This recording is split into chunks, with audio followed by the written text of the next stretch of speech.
Hello and welcome back to my channel. In today's video I will show you how to fix Copper app not working. So let's get started. So here we can see the Copper app. Okay, so to fix it you have to follow these steps.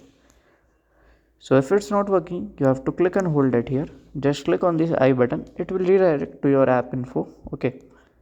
So at here you have to scroll down, okay, at the last, and at here you can see the storage button. Just click on there and you have to click on clear data. Then you have to delete this data and open it again. If it's work then fine, if it's not work you have to check for update. So to check for update you can open your Google or your Play Store. Okay, so I'm using here Google. I will directly search for the Copper app. Okay, here we can see Copper app.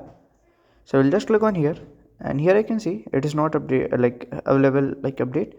So it's up to date, so my app is working. So if you find this video helpful, make sure you like, subscribe and share the video. Thank you for watching.